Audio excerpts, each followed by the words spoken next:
Two nations, one stadium, and a match that nobody in that building was going to forget anytime soon. Turkey against Australia at the World Cup, played inside a venue so grand, so intimidatingly beautiful, that even the players seemed to take a second just to absorb it before the whistle blew. The kind of setting that makes you realize football at its highest level isn't just a sport, it's theater. And tonight, the stage was absolutely perfectly set. From the very first minute, you could feel it. Something was different about this game. Both sides came out with an edge, a sharpness, a willingness to press and compete and make the other team uncomfortable. This wasn't going to be a polite, cautious affair where teams spent 90 minutes feeling each other out. No, these teams came to fight, and fight they did. Turkey had the quality on paper, no question. But Australia had something harder to measure. They had grit, they had belief. And from the opening exchanges, they were absolutely refusing to let Turkey settle. Çalhanoğlu, the Inter Milan midfielder, was trying to pull the strings from the beginning, and there were moments where you could see flashes of the player who dominates Serie A week in, week out. But every time he found a pocket of space, an Australian shirt would arrive, close him down, and force the ball back. The Socceroos were organized, compact, and above all, willing to put their bodies on the line. And then there was Güler, Arda Güler, 21 years old and representing Real Madrid. Let that sink in for a second. A 21-year-old from Real Madrid, operating on the biggest stage football has to offer, looking utterly at home. You could see it in the way he moved. No panic, no rush, no wide eyes. Just calm, intelligent, devastating football. His ability to receive the ball in tight spaces and play through pressure was something special to watch, and the Australian defenders knew it. They tracked him, they fouled him early, they tried to rough him up a little.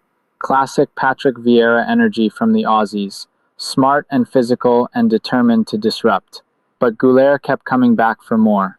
Kukçu was another one causing problems. That quick little pass he slipped through for Güler had the crowd buzzing, because when those two found each other in rhythm, Turkey were genuinely dangerous. There was a move midway through the first half that drew an actual gasp from the stands. Kukçu finding Güler on the edge of the box, Güler driving his shot with pace and precision, the ball fizzing just wide of the post. So close. And yet Australia absorbed it all. They stayed patient, stayed disciplined, and whenever they won the ball back, they looked to Irankunda. Nestory Irankunda. If you didn't know that name before this match, you certainly did by the end of it. The young attacker had pace that was almost unfair, the kind of explosive first step that makes defenders look like they're playing in slow motion. Every time Australia broke forward, you looked for him first, and more often than not, he was already ahead of where you expected him to be. Turkey knew the danger. Demiral was watching him, tracking his runs, trying to stay goal-side and organized. But Irankunda is the type of player who makes organized defenders look disorganized, just through the sheer threat of his movement alone. The first half was building beautifully. Turkey had more of the ball, more of the technical quality, but Australia had the energy and the moments on the break. Kadioglu was getting forward on the left, using his pace and trickery in the way that only truly special wide players can, beating his man, cutting inside, playing combinations and spinning away again. But defensively, Australia were finding him space, too much space at times, and yet they survived. Halftime came and the score was still level, which, on the balance of play, felt fair. Turkey had asked questions. Australia had answered them. Whatever was happening in the dressing rooms, both managers would have known that the second half was going to decide everything. And then it happened. The kind of moment that breaks open a football match, that silences one half of a stadium and sends the other half completely wild. Australia broke forward, quick, direct, clinical, and Irankunda was there. He was always going to be there. The ball dropped to him in a dangerous position, and there was no hesitation, no second guessing. He hit it. He scored. And the Socceroos went absolutely berserk. The players piled on top of him, the fans in green and gold were screaming, and for just a moment, you could see the Turkish players looking around at each other with that horrible sinking feeling. They were behind, at a World Cup, against Australia. This was not the plan. Turkey's response said everything about their character. They didn't crumble. They didn't panic.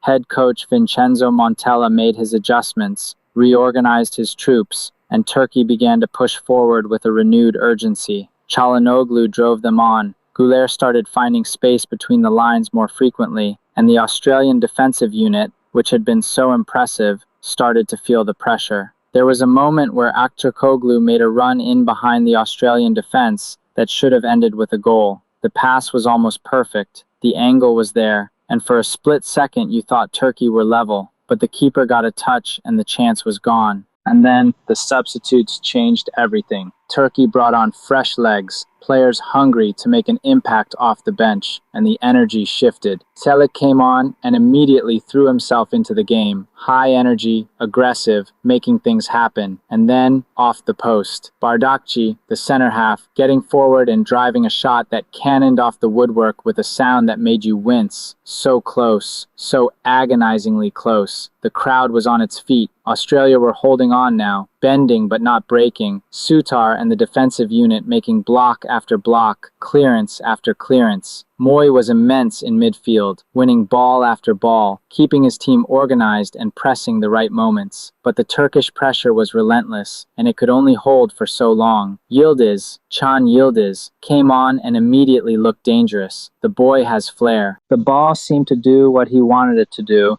and his combination with Çelik down the right was starting to cause real problems. There was a delivery from Yildiz that whipped in so dangerously that it took 3 Australian defenders to deal with it. And then came the equalizer. It had to come. Turkey were so dominant by that point that it would have been a genuine injustice for the game to end without them finding a goal. Çalhanoğlu stepped up and struck it, and it flew in, and the Turkish fans erupted with a roar that seemed to shake the walls of that stadium. After all that pressure, after all those near misses, they'd found the goal they so desperately needed. Now the game was alive again, completely open, and both teams knew that the next goal would probably win it. What followed was some of the most intense, breathless football you'll see at any World Cup. Both sides pushing forward, both sides with moments, both sides refusing to accept a draw. Irankunda went close again. The man simply would not stop running, would not stop trying, would not accept that his night was over. The Australian fans were urging him on. Every touch cheered like a goal in itself. And on the other end, Turkey kept coming. Güler kept probing. Aktürkoğlu kept making those clever runs that pull defences apart. But this time the final goal didn't come from the expected source. It came from chaos, from a moment of confusion in the Australian box. And it was beautiful precisely because it was so messy and so human. A cross came in, bodies piled in, and there was Çelik, absolutely not giving up on the ball, forcing it home and sparking scenes of utter pandemonium among the Turkish players and supporters. From that moment, Australia pushed everything forward in search of an equaliser. Harry Suter came up for set pieces. Burgess threw himself into every challenge. The bench was up, the manager was animated, and the green and gold faithful were imploring their team to find one more moment of magic.